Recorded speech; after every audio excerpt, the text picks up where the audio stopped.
Good morning everyone. Doctor Prerna Jain, SPC government college Ajmer से। Budgeting for profit planning and control जो main हमारा chapter है, उसमें हम बात कर रहे हैं कि वेरियस बजट्स कैसे बनाए जाते हैं। तो लास्ट जो लेक्चर मैंने आपके सामने लिया, उसमें मैंने आपको फंक्शनल बजट्स बनाने सिखाए, जिसमें हम सेल्स बजट बनाते हैं, प्रोडक्शन बजट बनाते हैं, परचेज बजट बनाते हैं, और जो परचेज़ की कॉस्ट है सारी, चाहे material cost, labour cost, administrative overheads, selling and distribution overheads, इन सब के लिए हम बजट प्रिपेयर करते हैं। आज हम 2 टॉपिक कवर करने जा रहे हैं। पहले है हमारा मास्टर बजट,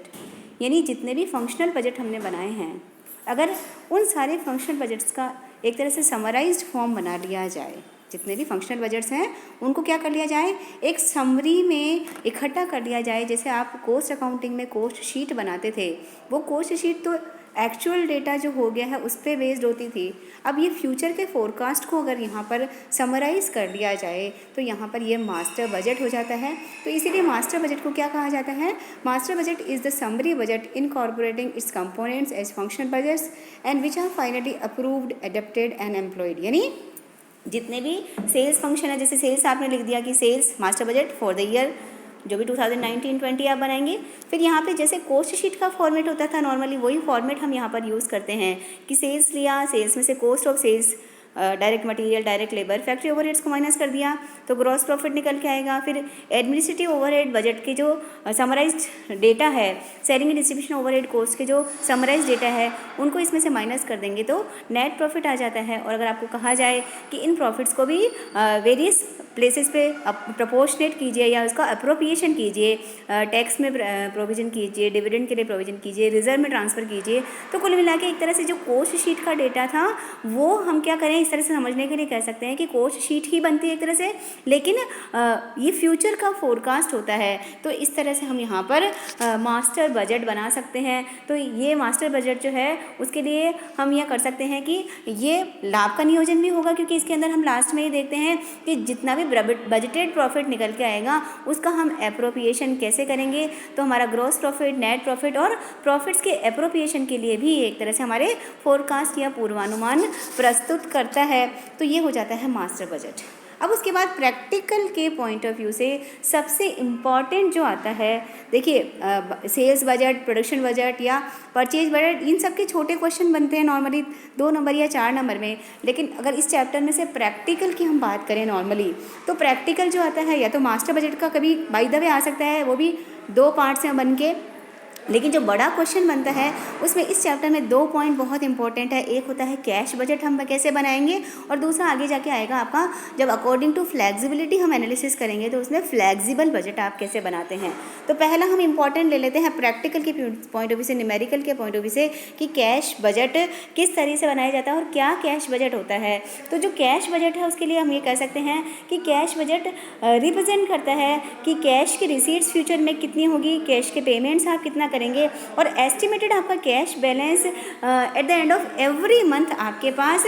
कितना अवेलेबल रहेगा, राइट। तो एक तरह से कैश बजट एक स्टेटमेंट के फॉर्मेट में ही हम बनाएंगे, जिसके अंदर हमारा बताएगा कि सोर्सेज क्या है कैश के, यानी कैश रिसीट्स कहाँ से होगी, यूजेज ऑफ कैश कहाँ होंगे, यानी कैश के पेमेंट्स क्या होंगे, और जो भी हमारे एस्टिमेट्स होंगे इनको प्रीवियस जो एक्चुअल हमारी कैश का डेटा है उससे यहाँ पर कंपेयर करेंगे। और ये बताएगा कि हमारी पीरियड के एंड में, यानी मंथली बनाएंगे तो मंथ के एंड में हमारी कैश की पोजीशन क्या होगी, वही हमारा ओपनिंग बैलेंस होगा नेक्स्ट मंथ के स्टार्टिंग में। और उसके बाद कहाँ कहाँ से कैश आएगा उसको ऐड करते चले जाएंगे, और किन किन हेड्स पे हमें कैश का पेमेंट करना पड़ेगा वो हम एक तरह से कैश फ्लो स्टेटमेंट हम बनाया करते थे, या फाइनेंशियल मैनेजमेंट में आप देखेंगे वो कैश फ्लो स्टेटमेंट होता है, पर ये बजटेड डेटा, एस्टिमेटेड डेटा के बेस पर होगा, इसलिए यहाँ पर इसको कैश बजट कहा जाता है, राइट। अब ये जो कैश बजट बनाएंगे हम, उसके लिए हम ये कह सकते हैं कि कैश बजट के बहुत सारे पर्पस हम यहाँ पर कैश बजट बना के हम पूरे कर सकते हैं। क्योंकि कैश बजट जो आप बनाते हो इससे आपको सबसे पहले आपको पता लग जाता है कि आपके पास फ्यूचर में आपके पास कैश की पोजीशन कैसे होगी, यानी ये इंश्योर करता है कि हमारे पास सफिशिएंट कैश होगा जब हमें ज़रूरत पड़ेगी रेवेन्यू या कैपिटल एक्सपेंडिचर्स के लिए, क्योंकि आप पता लगा लेंगे कि फ्यूचर में हमें इतना सेल होना है, इतना पैसा यहाँ से आना और हमें खर्चा इतना करना है, तो ultimately at the end of every month या at the end of every budgeted period हमारे पास कैश की पोजीशन क्या होगी। और आपको क्लियर पता लग जाता है कि हमारे पास हम अपने सोर्सेज से कहाँ से पैसा आ रहा है। सेल्स जब अच्छा होगा तभी तो कैश बजट में आपके पास पॉजिटिव फिगर्स होंगे। तो आपको ये भी बता देता है कि हमारे जितने भी कैश के जो सोर्सेज हैं उससे हमारी आवश्यकताओं से उसका कोऑर्डिनेशन हो गया है, राइट। ये जो बजट है वो हमें ये भी बताता है कि अगर शॉर्टेज ऑफ कैश है तो पहले से हमें पता लग जाएगा, तो हम क्या कर सकते हैं, बैंक ओवरड्राफ्ट की व्यवस्था करनी है या कहीं से अगर हमें लोन लेना है तो उनको भी हम अरेंज कर सकें। भाई eight the end of the month अगर आपको लगता है कि रिसीट्स तो कम हुई और एक्सपेंडिचर्स ज़्यादा हो गए हैं, फ्यूचर का फोरकास्ट ही तो करेंगे ना, तो फ्यूचर में सपोज कीजिए आप जनवरी के लिए फोरकास्ट करें और जनवरी के एंड में आपको लगता है कि हमारे पास तो इस महीने में तो सेल कम होगी, पैसा कम आएगा, सोर्सेज ऑफ कैश कम है और एक्सपेंडिचर्स ज़्यादा है, तो eight the end of month हमारा निगेटिव कैश बैलेंस रहेगा, यानी हमें कैश की ज़रूरत पड़ेगी। तो पहले ही आपको पता लग गया, तो आप क्या मुझे बैंक से ओवरड्राफ्ट लेना चाहिए या किसी सोर्स से लोन लेना चाहिए, वो आप प्रोविजंस पहले से ही कर सकते हैं। और अगर हमारे पास कैश अगर एक्स्ट्रा अवेलेबल रहता है किसी मंथ के एंड पे, तो आप कुछ ऐसे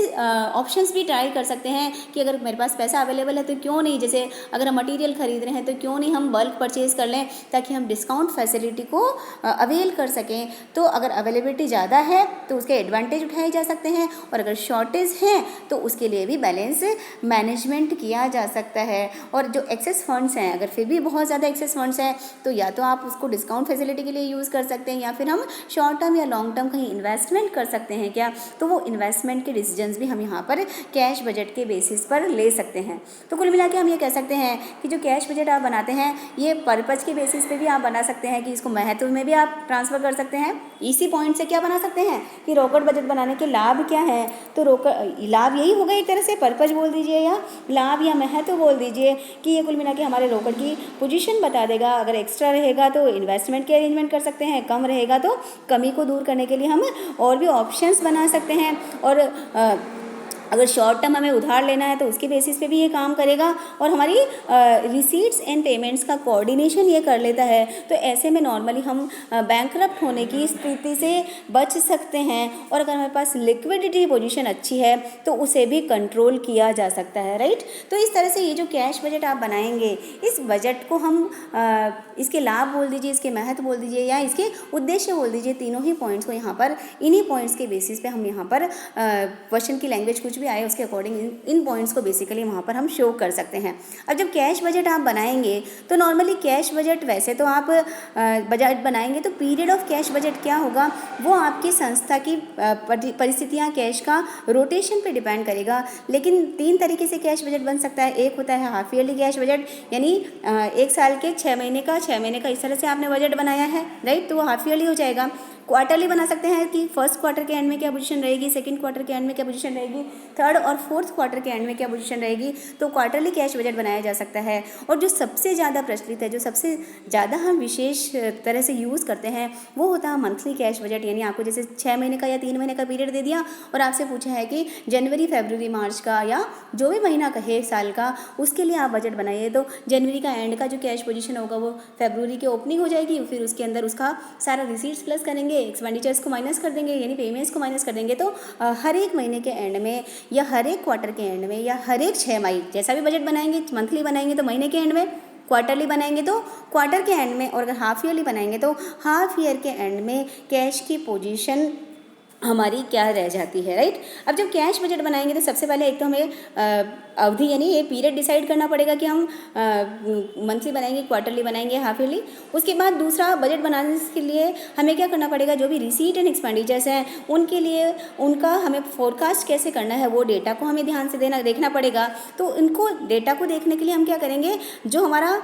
पिछले साल का बजट है प्लस एक्चुअल में कुछ कैश की पोजीशन क्या हुई है और एस्टिमेट क्या कहते हैं, इन तीनों को मिला के जैसे हमने कहा कि हम सेल्स बजट बनाएंगे या प्रोडक्शन बजट बनाएंगे, वैसे ही कैश के फिगर्स, जो फिगर्स कैश को प्रभावित करते हैं, ये ध्यान रखिएगा कि कैश बजट में वो ही फिगर्स लिए जाएंगे जिनसे कैश अफेक्टेड होते हैं। अगर नकद का प्रवाह नहीं होता है आना और जाना में, तो वो फिगर्स, वो डेटा हमारे लिए यूज़फुल नहीं होता है हम जब कैश बजट बनाते हैं तो। ठीक है, तो कुल मिला के अभी हमने एक तो मास्टर बजट का छोटा क्वेश्चन आता है तो उसको आप देख लीजिएगा, और दूसरा कैश बजट क्या है, कैश बजट के लाभ क्या है, कैश बजट कौन से पर्पस सर्व करता है, या कैश बजट का महत्व क्या है, ये पॉइंट्स हमारे हो गए हैं। नेक्स्ट लेक्चर में हम देखेंगे प्रैक्टिकल के पॉइंट ऑफ व्यू से कैश बजट बना के जो मेथड्स हैं हमारे पास, उन मेथड्स उनको हम डील करेंगे और किस तरह से कैश बजट बनाया जाता है, वो मेथड्स क्या हैं उसके बारे में हम पढ़ने की कोशिश करेंगे। Thank you.